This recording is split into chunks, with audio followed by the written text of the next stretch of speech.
Expensive crystal exploded against the mahogany wall, showering the Persian rug in a storm of jagged shards. Alexander Cavalli, the man who held Chicago's underworld in a vice grip, was losing his composure entirely. His frantic rage stemmed from a single sight across town. His strictly professional executive assistant was sharing a genuine smile with another man. After 3 years of constructing an impenetrable fortress around her, the gates had been breached, and Alexander was ready to burn the city to the ground to reclaim what he considered his. The penthouse office of Cavalli Holdings sat 60 floors above the bustling streets of downtown Chicago, a sterile, breathtaking fortress of floor-to-ceiling glass, Italian leather, and cold, hard power. To the public, Alexander Cavalli was a ruthless venture capitalist, a self-made billionaire who bought failing companies and gutted them for parts. To the Chicago crime syndicate, he was the undisputed head of the Cavalli family, a man whose whispered name was enough to settle dock disputes and silence political rivals. But to Rosie Bennett, he was simply Mr. Cavalli, the most demanding, infuriating, and breathtakingly intense boss on the face of the earth. For 3 years, Rosie had been the gatekeeper to Alexander's legitimate world. She managed his chaotic schedule, anticipated his brutal moods, and ensured his black coffee was exactly 180 degrees Celsius. She was 26, armed with a razor-sharp wit, and possessed an uncanny ability to compartmentalize the terrifying aura that surrounded her employer. She chose to ignore the men with broken noses who occasionally visited the office after hours. She turned a blind eye to the duffel bags of cash transferred to the Cayman accounts. She did her job, and she did it flawlessly. What Rosie didn't know was that Alexander's world revolved entirely around her. He had spent 34 years treating people as disposable assets, but Rosie was different. From the moment she had stormed into his office 3 years ago, scolding him for double-booking a meeting with the mayor and a notoriously difficult union boss, he had been captivated. He hid it behind a mask of icy professionalism, but in the shadows, he had built a golden cage around her. He vetted her friends, quietly ensured her apartment building was bought by a shell company to install premium security, and subtly sabotaged every promotion that would take her away from the desk right outside his door. She belonged to him. She just didn't know it yet. It all started to unravel on a rainy Tuesday morning. Rosie stood before Alexander's massive oak desk, an iPad clutched to her chest. She wore a tailored charcoal pencil skirt and a crisp white blouse, her honey blonde hair pulled back into a severe clip. Alexander was seated reviewing a heavily redacted contract, his broad shoulders straining the fabric of his bespoke Brioni suit. The merger with the Rossi family, the Rossi group, is finalized for Thursday. Rosie recited, her tone perfectly even. You have a dinner with Alderman Thomas on Thursday night, and she hesitated, a faint blush creeping up her neck. I need to leave right at 5 on Friday. Alexander's pen stopped. He didn't look up, but the temperature in the room seemingly dropped 10 degrees. Friday. You usually stay until 7 to organize the week ahead. I've already front-loaded the scheduling, Mr. Cavalli, Rosie said smoothly. Everything is prepared, but I have an engagement I cannot be late for. Alexander finally lifted his gaze. His eyes, a striking, dangerous shade of dark hazel, locked onto hers. An engagement? Is it a family emergency? I can have the corporate jet prepared if your mother in Seattle is ill. No. Rosie laughed softly, oblivious to the lethal tension coiling in his muscles. No, nothing like that. I actually have a date. The silence that followed was suffocating. The heavy ticking of the antique grandfather clock in the corner sounded like a countdown to an explosion. A date? Alexander repeated the word, tasting like ash in his mouth. Yes. With Owen Hayes. He's the junior partner from Fisher & Associates. He asked me out when they came in for the real estate consultations last week. She shifted uncomfortably under his intense stare. So I just need to make sure I can leave on time to get ready. Alexander's mind was a violent storm. Owen Hayes. He pictured the soft-jawed, smiling corporate lawyer who had dared to breathe the same air as Rosie. He had noticed Hayes looking at her in the lobby. He should have had the man's legs broken right then and there. "I see," Alexander managed to say, his voice eerily calm. "And where's Mr. Hayes taking you?" "He managed to get a reservation at the Wellington." Rosie smiled, clearly impressed. The Wellington was notoriously difficult to book a playground for Chicago's elite. Alexander's jaw tightened so hard it ached. He happened to own the building the Wellington occupied.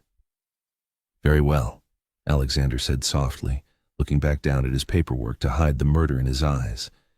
"You may leave at 5 on Friday, Miss Bennett. Enjoy your evening." "Thank you, Mr. Cavalli." As the heavy oak door clicked shut behind her, Alexander slowly placed his silver Mont Blanc pen on the desk. His hands were trembling with a rage so profound, so violently possessive, it terrified even him. He reached for his phone and dialed his head of security. "Run a full background check on Owen Hayes Fisher and Associates," Alexander ordered, his voice a low, gravelly growl. "Every bank statement, every parking ticket, every ex-girlfriend. I want to know what he eats for breakfast. Have it on my desk in an hour." Friday evening descended over Chicago in a wash of neon lights and freezing rain. Inside her modest but surprisingly well-maintained apartment in the West Loop, Rosie stood in front of her full-length mirror, adjusting the delicate straps of her dress.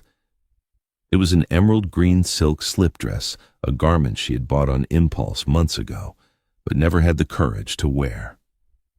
It clung to her curves, sophisticated, but undeniably alluring. She paired it with black stilettos and a simple silver necklace. She felt a flutter of nervous excitement. It had been nearly a year since her last date. Her job at Cavalli Holdings was so all-consuming, so emotionally draining, that she rarely had the energy for a personal life. Alexander was a black hole of demands, expecting her to be available at all hours. But Owen was handsome, polite, and completely normal. Normal was exactly what she needed. At exactly 7:30 p.m., the buzzer rang. Owen had arrived. Meanwhile, across the city at the Iridium, an ultra-exclusive members-only club shrouded in cigar smoke and shadows, Alexander Cavalli was failing miserably at running his empire.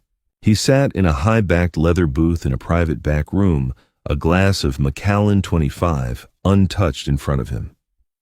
Across the table sat Matteo Russo, his ruthless and heavily scarred underboss. Matteo was currently explaining the intricacies of a disrupted weapons shipment coming through the Great Lakes, but Alexander wasn't hearing a single word. His eyes were glued to the screen of his phone, resting on the table.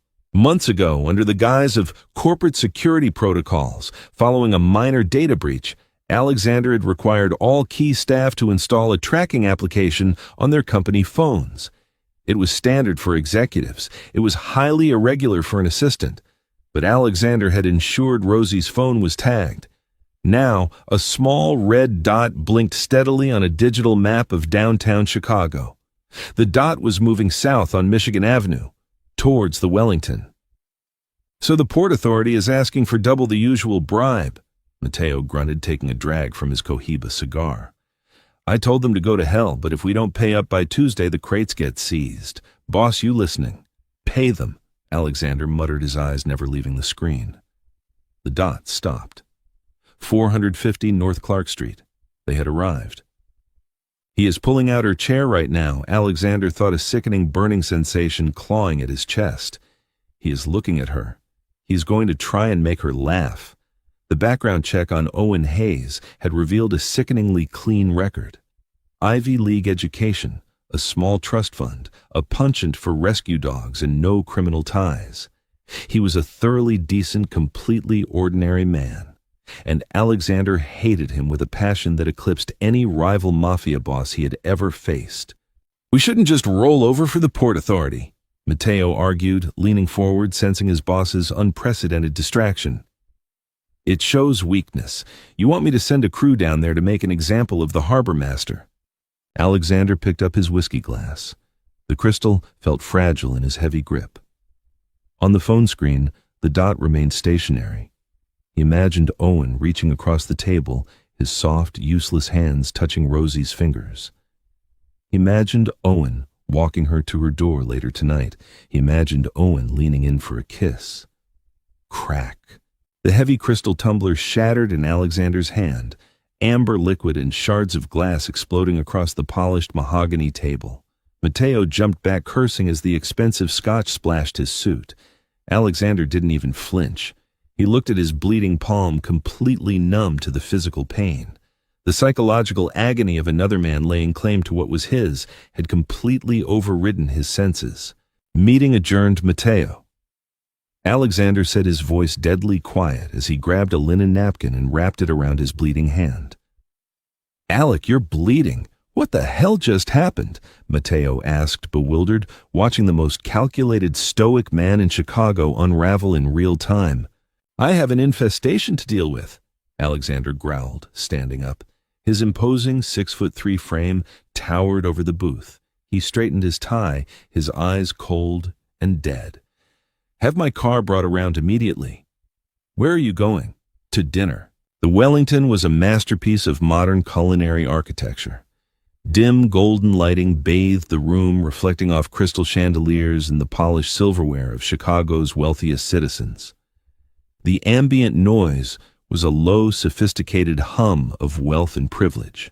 Rosie was trying her best to focus on Owen, who was currently telling an amusing story about a disastrous deposition, but she felt incredibly distracted. Owen was lovely. The food was exquisite. Yet she felt a strange, nagging sensation in the back of her mind, a hyper-awareness as if she were being watched. She had grown so accustomed to the electric, heavy atmosphere of Alexander's office that this pleasant, normal date felt almost boring. She pushed the thought away, smiling warmly at Owen. "So, what did the judge say?" she asked, taking a sip of her Pinot Noir. "He basically threw the entire case out right there." Owen laughed, leaning forward. His eyes dropped to her lips and his voice lowered. "You know, I have to say you look absolutely stunning tonight, Rosie. I was genuinely terrified you were going to cancel on me. Your boss has quite the reputation for being a tyrant." Rosie chuckled, a loyal defensiveness sparking in her chest. "Mr. Cavalli's just very dedicated to his work. He expects perfection." "Well, he's crazy to keep you locked up in that office," Owen said, reaching across the white tablecloth. His hand covered hers. At that exact second, the atmosphere in the restaurant changed. It wasn't a sudden noise, but rather a profound shift in the air pressure. The sophisticated hum of conversation nearest the entrance abruptly died down. Rosie, highly attuned to shifts in energy after surviving 3 years with a Mafia don, masquerading as a CEO, instinctively pulled her hand out from under Owen's and turned her head. Standing at the entrance of the main dining room was Alexander Cavalli. He was a terrifying vision of dark, contained fury. He wore a pitch-black overcoat over his bespoke suit, and his right hand was wrapped in a stark white linen bandage that was faintly stained with red. He stood perfectly still, his predatory gaze scanning the room until his eyes locked onto her table. Rosie's heart stopped. The breath left her lungs in a rush. What is he doing here? The maître d', a usually haughty Frenchman named Jean-Luc, was practically sweating through his tuxedo as he scrambled to walk alongside Alexander, making frantic, appeasing gestures. Alexander ignored him entirely, charting a direct, unhurried path toward Rosie's table. With every step he took, the patrons around them seemed to shrink into their seats. The aura of danger radiating from him was palpable, primal, and suffocating. Owen, oblivious to the apex predator approaching from behind, frowned at Rosie's pale face. "Rosie, are you all right? You look like you've seen a ghost." "Good evening, Miss Bennett." A deep, gravelly voice rumbled above them. Owen jumped, nearly knocking over his water glass, and twisted in his seat. Alexander stood towering over their table. Up close, Rosie could see the raw, unchecked tempest raging in his hazel eyes. The polite professional mask he usually wore at the office was gone. This was the monster beneath the billionaire. The Don. Mr. Cavalli. Rosie breathed, her voice trembling slightly. What are you doing here? Are you hurt?" She looked at the blood-stained bandage on his hand. "A minor accident. Nothing to concern yourself with," Alexander said smoothly, though his eyes never left hers. He finally shifted his gaze to Owen, looking at the man as if he were a particularly repulsive stain on the carpet. "You must be Owen Hayes, Fisher and Associates." Owen stood up, attempting to assert his presence, though he was several inches shorter and vastly outmatched in sheer physical intimidation. "Yes, I am. And you are." "I am the man who writes your firm's retainer checks," Alexander stated flatly. The blatant disrespect in his tone was staggering.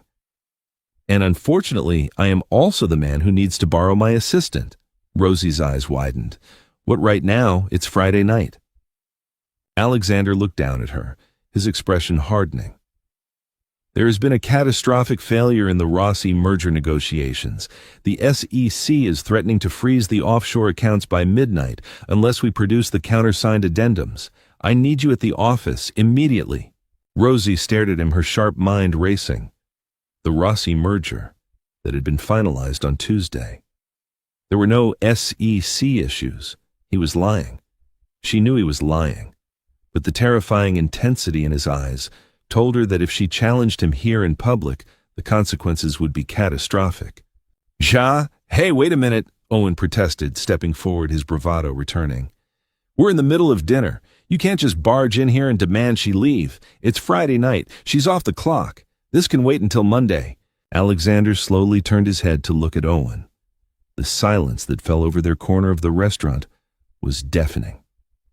Alexander didn't yell. He didn't raise his hands. He simply stepped halfway into Owen's personal space, lowering his voice to a pitch that vibrated with lethal intent. "Mifty. Mr. Hayes." Alexander whispered, his voice smooth as silk and sharp as a razor.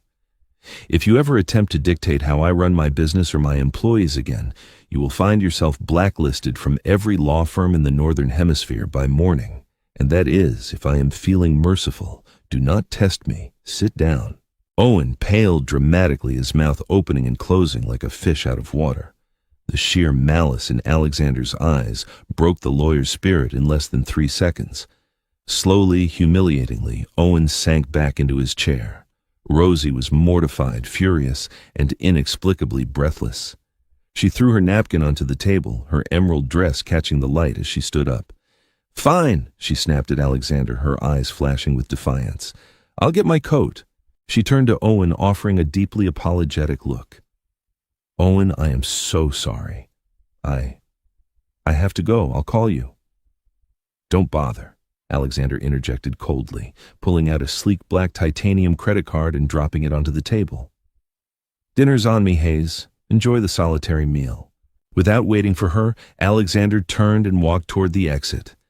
Rosie, her face burning with a mixture of embarrassment and rage, hurried after him, her stilettos clicking sharply against the marble floor.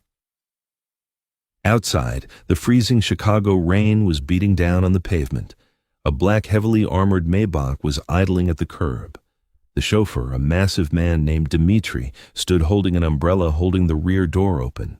Alexander ushered her inside, following closely behind and slamming the heavy door shut. The cabin of the Maybach was an insulated, soundproof cocoon. The moment the door closed, plunging them into dimly lit privacy, the air in the vehicle became dangerously thick. Rosie turned to him, her professionalism snapping under the weight of his audacity. "What the hell was that, Alexander?" she yelled, abandoning his title for the first time in 3 years. "The Rossi merger is completely sealed. I filed the paperwork myself. You completely humiliated me in there. You humiliated him." Alexander sat perfectly still in the plush leather seat, his chest heaving as he stared at her in the dim light. She looked magnificent in her anger. The emerald dress, the flush in her cheeks, the fire in her eyes, the jealous rage that had been boiling inside him all night finally crested, breaking the dam of his iron control. Before she could utter another word of protest, Alexander lunged across the wide seat. He caged her against the door, his uninjured hand gripping the back of her neck, his face inches from hers. "He touched you." Alexander growled, his breath hot against her lips, his hazel eyes completely feral. "I watched him touch your hand, Rosie, and if I hadn't walked into that restaurant and dragged you out, I would have had his hands severed from his wrists by midnight. Rosie gasped, freezing in his violent, passionate grip. "Alexander, what are you—" "You are mine," he breathed fiercely, dropping his forehead against hers, his voice shaking with a terrifying, absolute possessiveness. "You have always been mine, and I will burn this entire city to the ground before I let another man take you away from me." Stay tuned for the next parts, where the truth of Alexander's dark world unravels, and Rosie realizes the man she thought she knew is far more dangerous and far more obsessed than she ever imagined. The interior of the Maybach felt devoid of oxygen. Rosie remained frozen against the soft leather door, her heart hammering against her ribs like a trapped bird. Alexander's breath ghosted over her lips, his heavy muscular frame caging her in completely. The scent of his expensive cedarwood rain and the metallic tang of blood from his injured hand was intoxicating and terrifying in equal measure. "Mine," he repeated the word, a low feral vibration in his chest. For 3 years, Rosie had known Alexander Cavalli as a machine of cold logic.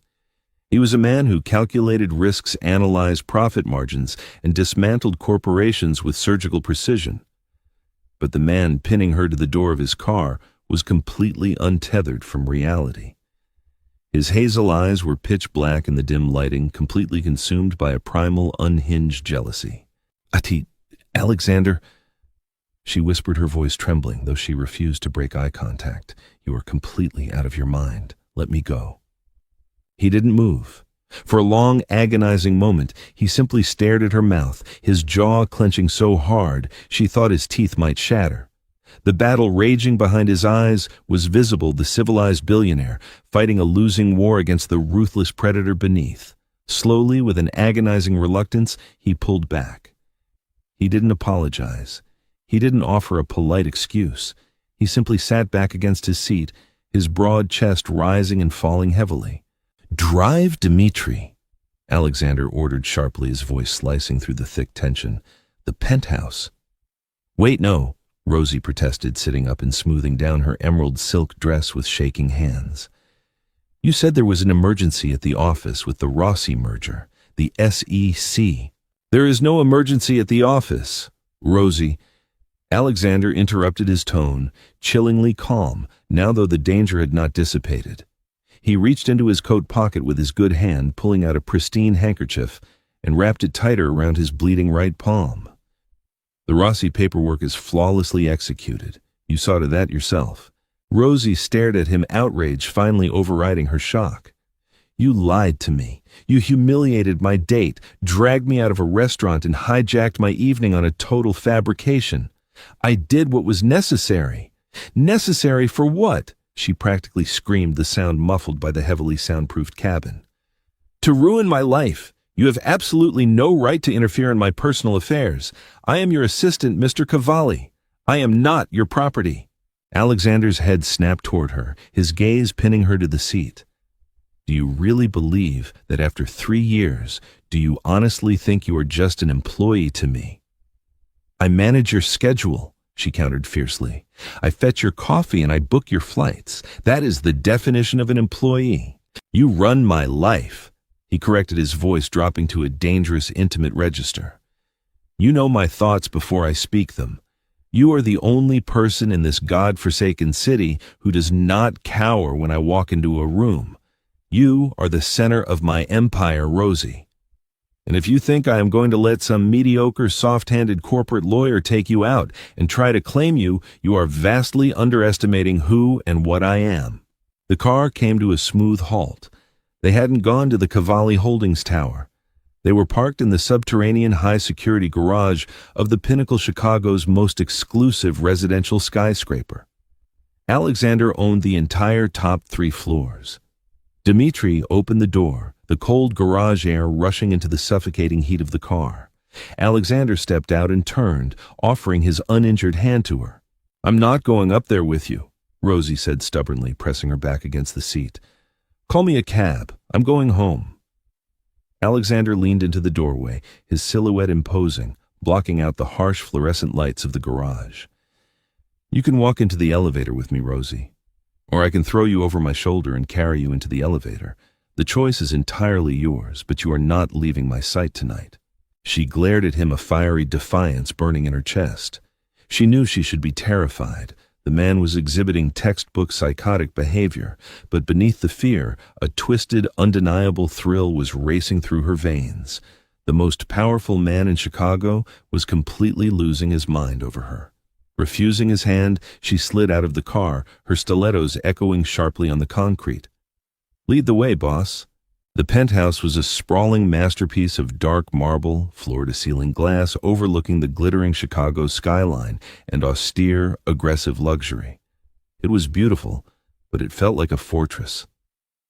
The moment the private elevator doors hissed shut behind them, Alexander walked straight to the kitchen, a massive, sleek space of black granite and stainless steel.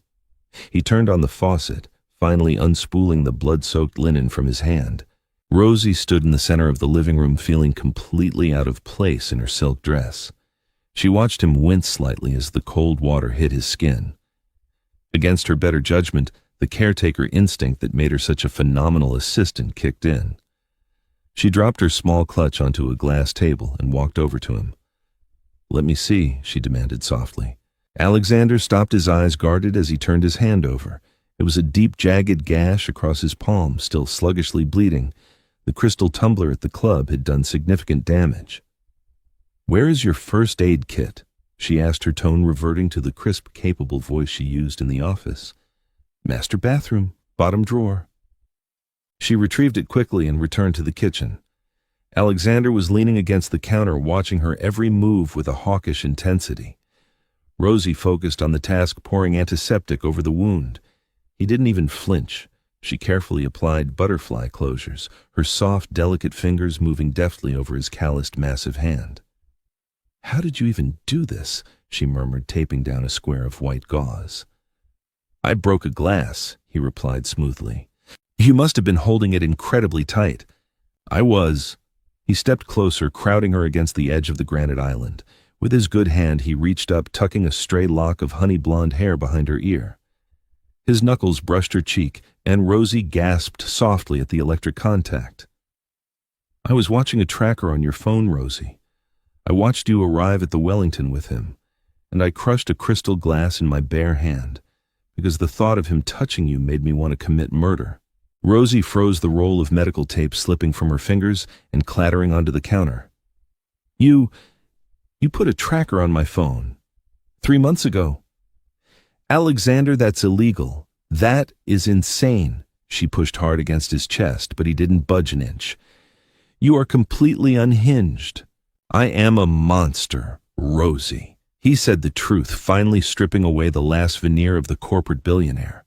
"You think I am just a ruthless CEO. You think those men with the broken noses who visit my office are aggressive union reps. You think the cash transfers to the Caymans are tax loopholes." He stepped closer, his body flush against hers, his scent wrapping around her like a dark cloud. "Cavalli Holdings is a front. It is a laundromat for the most violent crime syndicate in the Midwest. I am not a businessman. I am a Don. And in my world, what I want, I take. And I keep it forever. You are in the lion's den, my sweet assistant, and the door's just locked behind you." The words hung in the air, heavy and suffocating like the silence before a thunderclap. Rosie stared up into Alexander's face, searching for a trace of a cruel joke, a sign that he was trying to intimidate her for some twisted power play. But there was no humor in his dark hazel eyes. There was only absolute terrifying sincerity. A Don. Suddenly, 1,000 tiny, disjointed details from the past 3 years slammed into place with dizzying clarity. The shipping delays that resulted in rival executives suddenly vanishing from the city. The massive cash-heavy construction projects that never seemed to break ground. The way city aldermen and police commissioners would sweat through their suits when they sat in Alexander's waiting room. The scars on the hands of the men who came for late-night meetings. She hadn't been ignoring the truth. She had been actively suppressing it to survive. "You're a criminal." Rosie breathed the reality sinking into her bones. Her knees felt weak. "A mafia boss." I am the head of the Cavalli family. Alexander corrected his voice, a low, soothing rumble that contrasted wildly with his confession. He reached out his uninjured hand, gripping her waist to steady her when she swayed. And I have spent 3 years keeping the blood and the filth of my world away from you. I kept you pure. I kept you safe in the tower. Safe! Rosie slapped his hand away, her shock rapidly transmuting into furious indignation. She backed away from the kitchen island, putting distance between them. You tracked my phone. You manipulated my career. You bought my apartment building. Alexander didn't look surprised. You figured that out. Duh. Of course I figured that out. The landlord suddenly evicts 3 tenants, installs biometric security, and drops my rent by 20%. I am your executive assistant. Alexander, I am not stupid. She paced across the dark marble floor, her high heels clicking aggressively. I thought you were just a paranoid, overbearing billionaire with control issues. I didn't realize I was working for Al Capone. Do not insult me, Alexander said coldly, his jaw tightening. Capone was a reckless thug who died of syphilis. I run this city with absolute order. Oh, well, my apologies to your fragile mobster ego, she snapped, throwing her hands in the air. She spun around to face him. I'm leaving. I am resigning effective immediately. I will box up my desk on Monday. You can keep your golden cage, Alexander. I want out. She walked toward the private elevator, stabbing the call button with her thumb. It didn't light up. She pressed it again, harder. Nothing. The elevator requires biometric authorization to descend. Rosie, Alexander said softly from the kitchen. He hadn't moved to stop her. He didn't need to. And it only responds to my thumbprint. Rosie turned around her chest, heaving, true panic finally threading through her anger. Let me go. I cannot do that. Alexander, please. You are scaring me. His expression faltered, a flash of genuine pain crossing his stoic features. In 2 long strides, he crossed the room, stopping just inches from her. He reached out gently, framing her face with his large hands, mindful of his bandaged palm. I will never hurt you. He swore, his voice rough with emotion. I swear on my life, Rosie, I will never lay a hand on you in anger. But I cannot let you walk out that door. You know too much about my legitimate operations. You are the only person who knows how the shell companies connect. And more importantly, he leaned down, pressing his forehead against hers. I cannot breathe when you are not near me. I have tried for 3 years to keep this professional, to let you live your life. But watching you smile at that lawyer tonight broke me. I am done pretending. Rosie closed her eyes, a traitorous tear slipping down her cheek. The sheer magnitude of his obsession was overwhelming. It was dark, twisted, and entirely toxic. Yet her body was betraying her mind, leaning into his warmth, craving the heavy, dominant weight of his attention. Before she could form a reply, the sharp, jarring trill of a cell phone shattered the intimacy of the moment. Alexander swore violently in Italian, pulling back from her. He reached into his coat pocket and answered the phone without checking the caller ID. This better be a matter of life and death, Matteo. Rosie stood frozen, watching the man she thought she knew morph instantly into a cold-blooded crime lord. What do you mean they seized the crates? Alexander barked, his voice, dropping an octave, radiating lethal authority. I told you to pay the harbor master. He refused the bribe. He said he answers to Volkov now. Alexander's face turned into a mask of pure, unadulterated fury. The Volkov syndicate doesn't run the South Docks. I do. If that harbor master wants to play games with my shipment, you send a message. Rosie watched horrified as Alexander paced toward the floor-to-ceiling window, looking out over the city he claimed to control. Take the harbor master down to the shipping containers. Alexander ordered, his voice devoid of all humanity. Break his legs, both of them. Then put him on a live feed to Viktor Volkov, and tell him if he ever tries to intercept my weapons again, I will send him his men back in pieces. Do it now. He hung up, slipping the phone back into his pocket. Rosie was trembling violently now. She had just listened to him order the brutal mutilation of a man with the same tone he used to order his morning espresso. The reality of his world crashed over her, suffocating and completely terrifying. Alexander turned around, expecting to see fear in her eyes, and he did. But beneath the fear, he also saw a fire that refused to be extinguished. "Weapons?" she asked, her voice shaking, but her chin held high. "The logistics imports from Eastern Europe. They're weapons." Alexander slowly walked back to her. "Yes, you really are a monster." "I told you I was," he murmured, reaching out to trace her jawline. "But I am your monster now, Rosie, and heaven help anyone who tries to take you from me." The air in the penthouse was thick with a dangerous electricity. Rosie stared at Alexander, her moral compass spinning wildly out of control. She should run. She should scream for help, smash a window, do whatever it took to escape the gravitational pull of a man who dealt in blood and bullets. But as his thumb brushed over her lower lip, a heavy, intoxicating heat coiled in her stomach. She was trapped in a velvet cage, and the terrifying truth was, part of her didn't want the door to open. "What happens now?" she whispered, her eyes wide, locked onto his. "Now," Alexander said, his gaze dropping to her mouth, "you accept that your life as my assistant is over. Tomorrow you will move your things into this penthouse. You will run my legitimate businesses from here where I can keep you safe. And you will never ever look at another man the way you looked at Owen Hayes tonight. You can't just command my life like a military operation, Alexander." "I can," he murmured, leaning in, his lips mere millimeters from hers. "And I will." He closed the distance, capturing her lips in a kiss that was entirely devoid of gentleness. It was a claiming, a brutal, passionate, desperate collision of dominance and desire. Rosie gasped against his mouth, her hands flying up to push against his chest, but her fingers curled into his bespoke suit instead. The kiss tasted of expensive whiskey, dark promises, and raw power. He backed her against the wall, his large body pressing her flush against the cold marble, consuming her protests until she surrendered, kissing him back with a fierce, frantic energy that matched his own. Suddenly, a deafening crack echoed through the penthouse. The heavy reinforced glass of the floor-to-ceiling window violently spiderwebbed. Alexander tore himself away from her in a fraction of a second, his instincts honing into hyperdrive. Before Rosie could even process the sound, he tackled her to the floor. Crash. The second shot completely shattered the reinforced glass, raining sharp, heavy shards across the Persian rug and the leather sofas.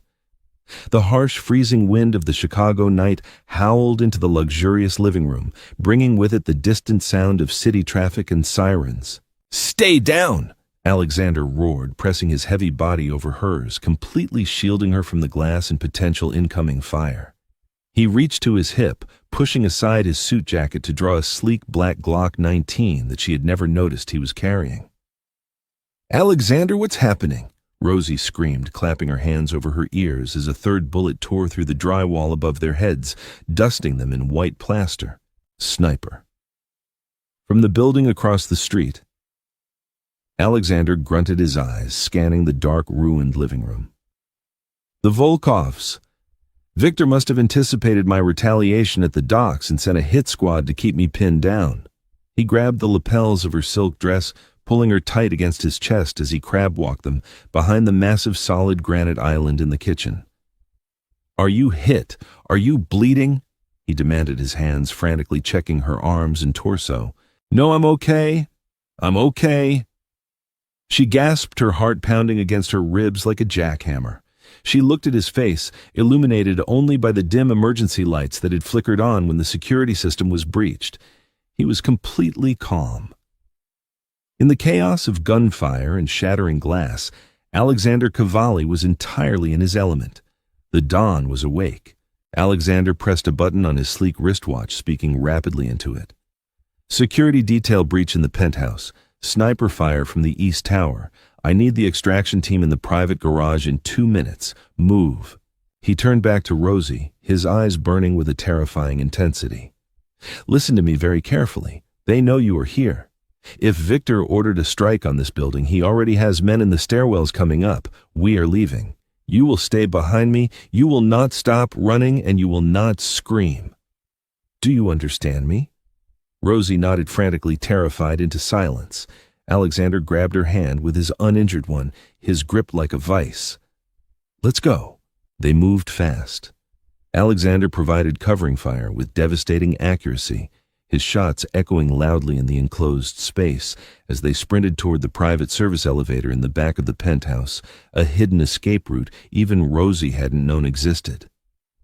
As they reached the heavy steel doors, the main entrance to the penthouse exploded inward. Wood and metal shrapnel flew through the air as three heavily armed men in black tactical gear breached the living room.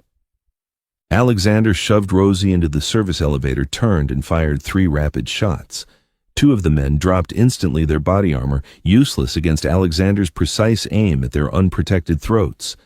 The third man returned fire, a bullet grazing the sleeve of Alexander's suit coat before the steel doors of the elevator finally slid shut, plunging them into rapid descent. Rosie collapsed against the wall of the elevator, gasping for air, her emerald dress covered in white drywall dust. She looked at Alexander. He was reloading his weapon with one hand, his face a mask of cold, calculating violence.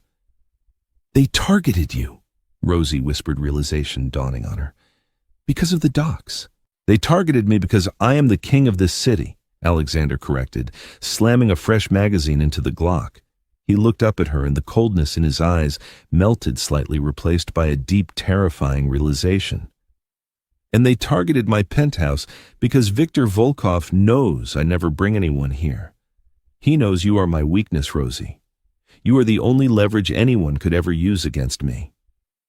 The elevator jolted to a halt in the sub-basement. The doors opened to reveal Dmitri waiting with an armored black SUV, its engine roaring, flanked by 4 of Alexander's heavily armed enforcers. Alexander grabbed her hand, pulling her out of the elevator and toward the SUV. "Get in." "Where are we going?" she asked, sliding into the dark, heavily tinted back seat as Alexander climbed in right behind her. "To a safe house," Alexander commanded, as Dmitri peeled out of the garage, the tires squealing against the concrete. "And then I'm going to paint the streets of Chicago red with Russian blood."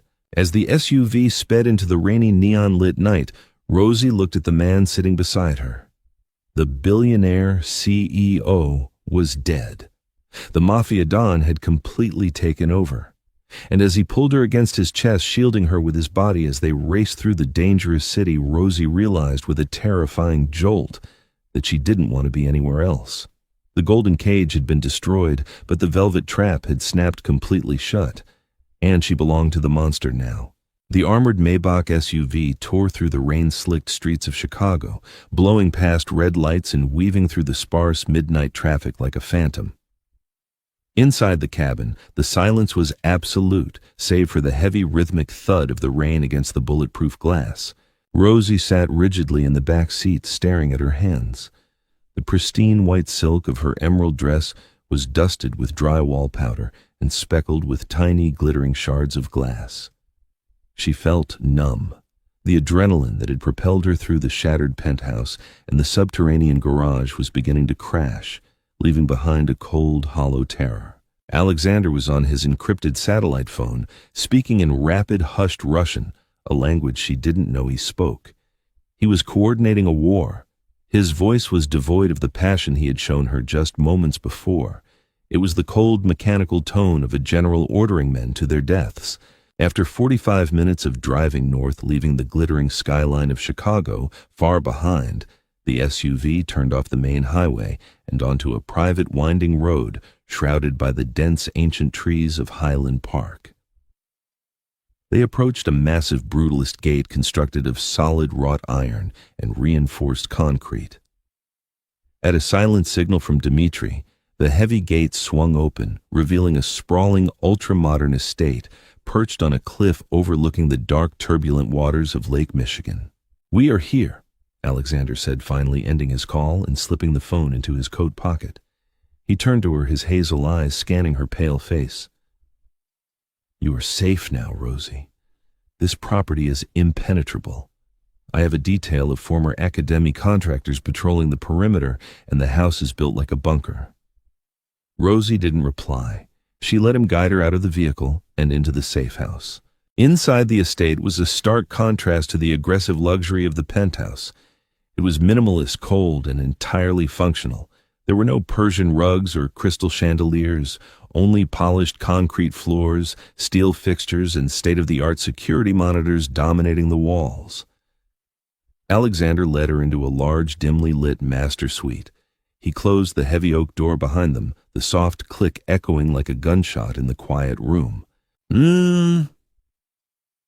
Sit, he commanded, gently pointing to the edge of the king-sized bed.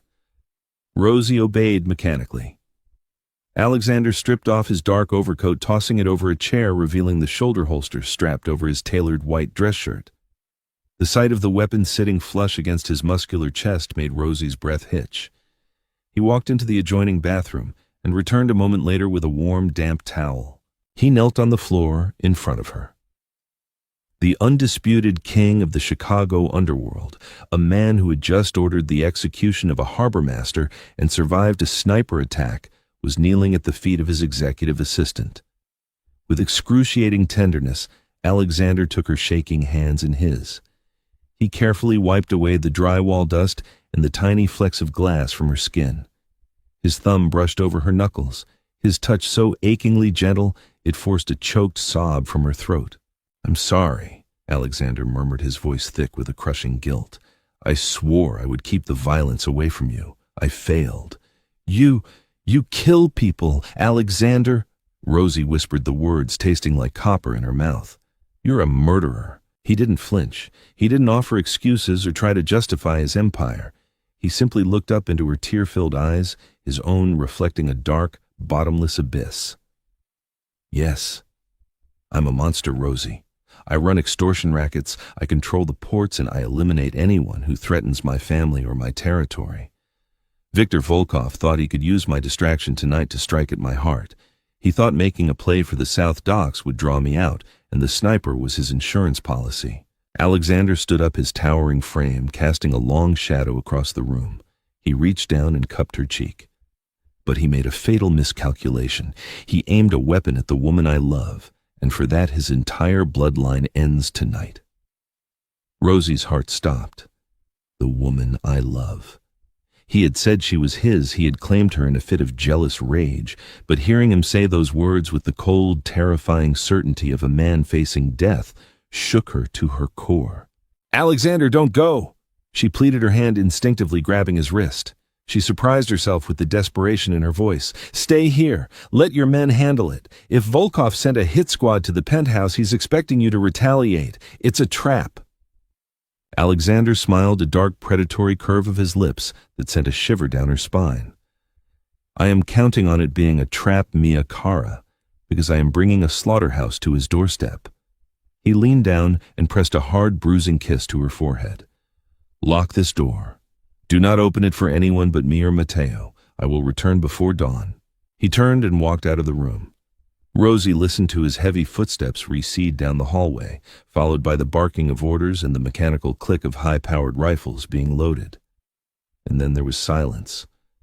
She was alone in the fortress. For 10 minutes, Rosie sat on the edge of the bed, trembling. But as the shock began to recede, the sharp analytical mind that made her the highest-paid executive assistant in Chicago began to reboot. Alexander was a master tactician in the streets, but Rosie knew the corporate world better than anyone. She managed Cavalli Holdings. She knew where every legitimate dollar was buried, where the shell companies intersected, and how the massive offshore accounts in Credit Suisse were structured. If Viktor Volkov orchestrated a multi-level attack tonight, she thought her eyes narrowing as she stared at the dark wall. He wouldn't just send a sniper. A man like Volkov attacks the money. Rosie stood up, her bare feet silent on the concrete floor. She walked out of the bedroom and down the hall toward the security hub. Dmitri was standing by the monitors, a submachine gun strapped to his chest. He looked at her surprised. "Miss Bennett, you should be in the bedroom," the massive Russian bodyguard rumbled. "I need a laptop, Dmitri, with a secure encrypted uplink to the Cavalli Holdings mainframe." Rosie demanded, her voice losing its tremor, replaced by the icy commanding tone she used to eviscerate lazy executives at the office. Dmitri frowned. "Mr. Cavalli gave strict orders." "Mr. Cavalli is currently walking into a war zone, and if I don't check the corporate firewall right now, he might not have an empire to come back to tomorrow." Rosie snapped, stepping into Dimitri's personal space. "Give me a laptop, now." Dimitri hesitated for a fraction of a second before nodding. He pulled a heavy black Panasonic Toughbook from a secure drawer and slid it across the stainless steel desk. Rosie sat down, her fingers flying across the keyboard. She bypassed the standard security protocols using the backdoor access she had quietly built over the last 3 years to make her job easier. She dove deep into the financial architecture of Cavalli Holdings. Her breath caught in her throat. She had been right. While Alexander was bleeding in the streets, Volkov's cyber team was orchestrating a massive hostile takeover of the legitimate supply chain. They had triggered a margin call on 3 of Cavalli's primary shell companies, attempting to freeze $400 million in the Cayman accounts by filing fraudulent SEC injunctions. If this went through, Alexander's legitimate fronts would collapse by morning. The feds would swarm Cavalli Holdings, and his entire empire would crumble from the inside out. "Not on my watch," Rosie thought, a fierce, dark thrill igniting in her veins. Alexander had spent 3 years protecting her. Now it was her turn to protect him. Downtown Chicago was bleeding. In an abandoned subterranean transit tunnel beneath the Loop, Alexander Cavalli moved like a phantom through the shadows. The air was thick with the acrid smell of cordite and the coppery stench of blood. Matteo was beside him, his face covered in soot, reloading his weapon with grim efficiency. They had hit Volkov's primary distribution hub an hour ago, wiping out his top lieutenants in a brutal 10-minute firefight. But Viktor Volkov had fled into the old smuggling tunnels, hoping to reach the extraction point by the river. "He's running out of room, boss," Matteo whispered, checking the corner. "The tunnel dead ends at the old pump station. We have him boxed in. Take the left flank. Shoot anyone who raises a weapon, but leave Victor for me." Alexander commanded, his voice a lethal, vibrating growl. Alexander stepped out from behind the concrete pillar, his Glock raised. He walked down the dark tunnel, his footsteps echoing ominously. At the end of the corridor, backed against the rusting iron grates of the pump station, stood Viktor Volkov. The Russian boss was bleeding heavily from his shoulder, clutching a silver revolver. He looked at Alexander, a desperate, bloody smile twisting his face. "You're a dead man, Cavalli." Victor spat, his chest heaving. "You can kill me, but you've already lost. My men are inside your financial networks right now. By sunrise, the SEC will seize every legitimate asset you own. Cavalli Holdings will be a crater, and the commission will strip you of your title." Alexander didn't slow his pace. He walked directly into Victor's line of fire, the sheer force of his presence causing the Russian's hand to shake. "You made 2 mistakes tonight, Victor," Alexander said, his voice echoing off the damp stone walls. "Your first mistake was thinking you had the intellect to outmaneuver my corporate infrastructure. Your second mistake was aiming a rifle at Rosie Bennett." Alexander raised his weapon. "Wait!" Victor screamed, dropping his revolver. "We can make a deal. Half the port, I'll give you half the south. Ba-bang!" Alexander didn't even blink as Viktor Volkov crumpled to the wet concrete floor, a single bullet hole perfectly centered in his forehead. The war was over. The Russian syndicate in Chicago had just been decapitated. Alexander lowered his gun, his chest rising and falling slowly. The violent, feral rage that had been burning inside him since he saw Owen Hayes touch Rosie's hand at the restaurant finally began to cool, replaced by an exhausted, heavy emptiness. He pulled out his phone. "Matteo, call the cleaners. We are done here." 20 miles north, inside the sterile security hub of the safe house, Rosie was waging a war of her own. Her fingers flew across the keyboard in a blur of motion. She'd been fighting Volkov's cyber team for 2 hours. They had deployed a sophisticated Trojan to mask the fraudulent SEC injunctions, but they had vastly underestimated the executive assistant of Cavalli Holdings. Rosie knew every line of code, every hidden account, and every loophole in the corporate structure. "Come on, you bastard," Rosie muttered, her eyes locked on the scrolling lines of data. "You think you can lock me out of my own servers?" With a series of rapid keystrokes, Rosie executed a counter-protocol she had designed months ago to streamline international transfers.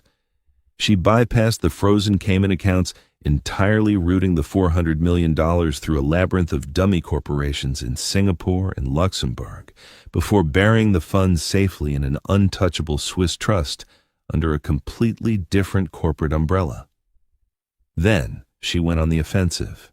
Using the back door the Russian hackers had left open, Rosie traced their IP addresses back to Volkov's legitimate front, a massive logistics firm in New Jersey.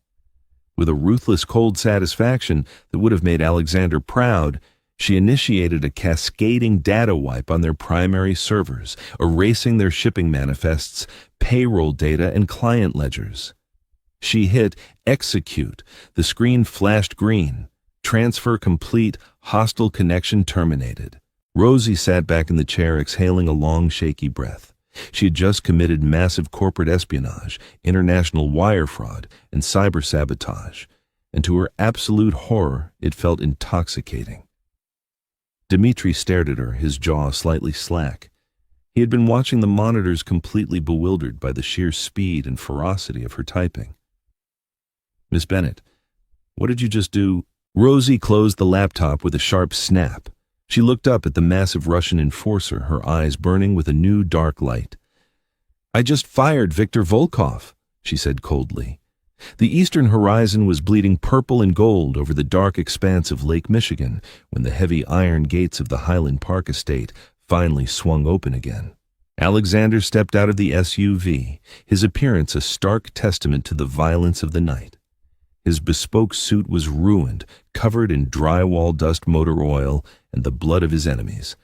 His knuckles were bruised, and exhaustion hung heavily on his broad shoulders. Matteo stepped out of the passenger side, holding a ringing tablet. The underboss answered it, his brow furrowing as he listened to the frantic voice of their chief financial officer on the other end. Alexander didn't wait. He walked straight into the house, his only thought consuming him. Rosie. He found her in the kitchen making a pot of black coffee. She was still wearing the emerald silk dress, though she had washed the dust from her face and pulled her blonde hair into a messy bun. When she turned to look at him, time seemed to stop. Alexander felt a heavy, crushing weight in his chest. He was covered in death. He was the monster she had accused him of being. He fully expected her to shrink away from him, to scream, to demand he let her leave. Instead, Rosie picked up a mug, filled it with the dark, steaming liquid, and walked across the room. She stopped in front of him, her eyes scanning the blood on his shirt, the exhaustion in his posture. She didn't flinch. She handed him the mug. "Exactly 180 degrees, Mr. Cavalli," she said softly. Alexander stared at her, completely disarmed. He took the mug, his fingers brushing hers. "Rosie." Before he could speak, Matteo burst into the kitchen, his eyes wide, holding the tablet out. "Boss, you need to see this. The CFO just called in a panic. 2 hours ago, Volkov's guys initiated a hostile freeze on the Caymans. They almost had the $400 million. Alexander's blood ran cold. The money was the lifeblood of the organization, if the accounts were frozen. But Matteo swallowed hard, looking back and forth between Alexander and Rosie. Someone on our end intercepted it. They bypassed the security protocols, rerouted the entire $400 million through Singapore, locked it in a Swiss trust, and then launched a retaliatory malware strike that completely bricked Volkov's logistics servers on the East Coast. Volkov's legitimate empire is dead in the water. We didn't lose a single cent. Alexander slowly lowered the coffee mug. He turned his head, his dark hazel eyes locking onto Rosie. She stood there, her chin held high, a faint defiant smirk playing on her lips. "I told you, Alexander. I front-loaded the scheduling. Everything's prepared." The silence in the kitchen was absolute. Matteo stared at Rosie as if she had just grown wings and breathed fire. Alexander, the most ruthless, unshakable man in the city, looked completely and utterly awestruck. Leave us, Matteo," Alexander commanded softly, his eyes never leaving Rosie's face. Matteo nodded slowly, deep respect evident in his posture as he backed out of the kitchen. "Yes, boss." Once they were alone, Alexander carefully set the coffee mug on the counter. He took a step toward her, the sheer gravity of what she had done washing over him. She hadn't just survived his world, she had conquered it. She had stepped into the digital trenches, and slaughtered his enemies with the same ruthless efficiency she used to organize his calendar. "You saved my empire," he breathed, stopping inches from her. "You saved my life," she countered quietly, looking up at him. It seemed like a fair trade. Alexander reached out his bloody, bruised hands, hesitating just millimeters from her waist. "Rosie, look at me. Look at the blood on my hands. I am a killer. My world is violent and dark and unforgiving.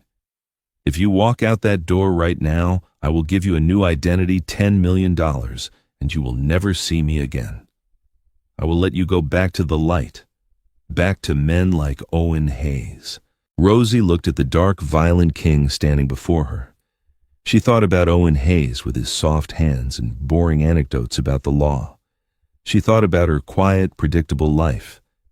And then she felt the electric, terrifying thrill that had coursed through her veins when Alexander had pinned her against the Maybach door, when she had stolen $400 million to protect the man who would burn a city to the ground for her.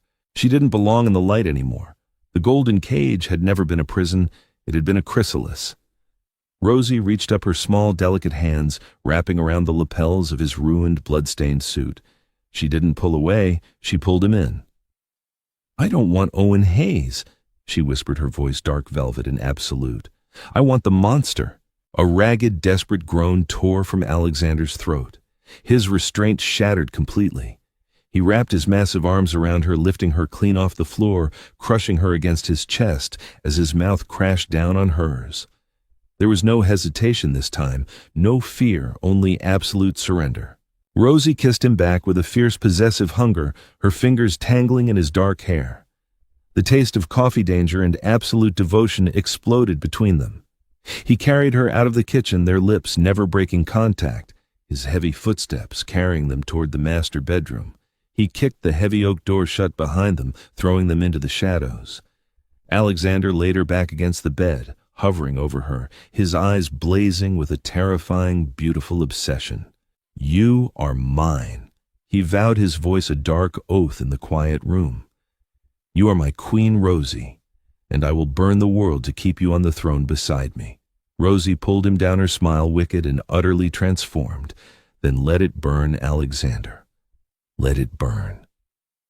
And in the shadows of the glass fortress, the executive assistant finally died, and the queen of the Chicago underworld was born.